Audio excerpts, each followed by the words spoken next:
This is from our community member, Alex Rogers, who left a comment for you. Let's take a look. Hey Darby, Alex Rogers here. Huge fan of Scandal, and I wanted to know, does Abby want to be Olivia Pope? Is she just jealous of Olivia Pope? Or is this more of a mentor-mentee situation? That's a great question. It could be all three. I feel like what Abby aspires to is the idealized version of Olivia Pope. Abby has a really strong moral compass, and I think the things that Olivia stand for, you know, like the justice and the doing right and fixing problems. I think Abby's really drawn to doing good, and I think that at the core, that's who Olivia Pope is. I don't think there's this really vindictive, like, I want to take over and be Olivia Pope. I don't think it's anything like that. They're too close. Sometimes they're frenemies, but right now they're friends again and they're a team. And but it's interesting. It's kind of just a way of carrying yourself and a way of talking to people, right? That is something that seems to be very, very Olivia Pope on the show, and then we see other characters kind of appropriate it. You know, when they go in there and they really need to make a point or win someone over. Oh yeah, and I just think that just in the world of Scandal, Olivia has that influence and that she rubs off on people that way. I mean, I think that's what gladiators are. Is they're like an extension of Olivia Pope, and when they have those moments of, you know, those great speeches and they really put you in your place, whether for good or for bad, it's that.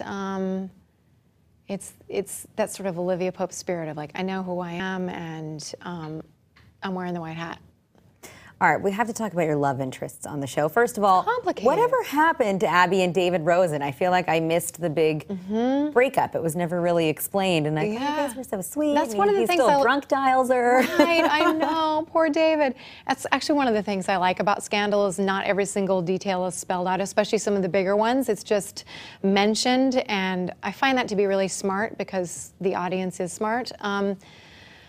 You know, David and Abby had a falling out because David was so wrapped up in all the B613 files, and Olivia had left town, and Abby was lost without her.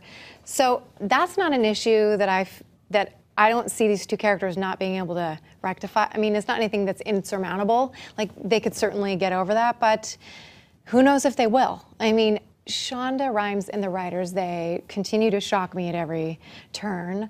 So I think that's still maybe a possibility. Were you surprised by the Leo storyline? I was totally surprised. Because I have to say, when his character came in and said, you know, how long are we going to pretend this unbearable sexual attraction doesn't exist? I'm like, I never noticed it before, to be honest.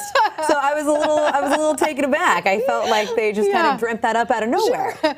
There is a scene. Let's see. In season 3, they were working together. Oh my gosh, I'm trying to remember. They were going to a jail, and they were working together to like plant some evidence and like pull an Olivia Pope on someone. And there's this banter back and forth. And I think what Leo is referring to is just that they're both super quick-witted and smart Alex, and they kind of have this topping each other.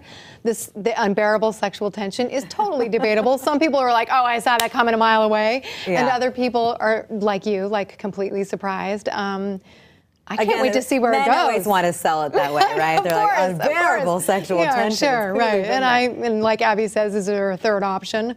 Yeah. Would you like to see that one maybe be pursued a little more, though? I think it would be fascinating to see these two characters together, and that, you know, he's like, you know, he's kind of a scummy guy in a suit, you know, in a pretty suit, like, with fancy words, but his moral compass or why he does what he does is so different from Abby. Like, I don't know, like maybe it's just a fling or maybe it is something, I'm not sure. I mean, I really, truly don't know, and I'm chomping at the bit to find out, just like everybody else. But that's a good point. Maybe that's why I was so shocked, is because he seems like a little sleazy. Yeah, like they don't seem like they have the same foundation. Yeah. But who knows? I mean, Abby hasn't made the smartest decisions with men in the past, so.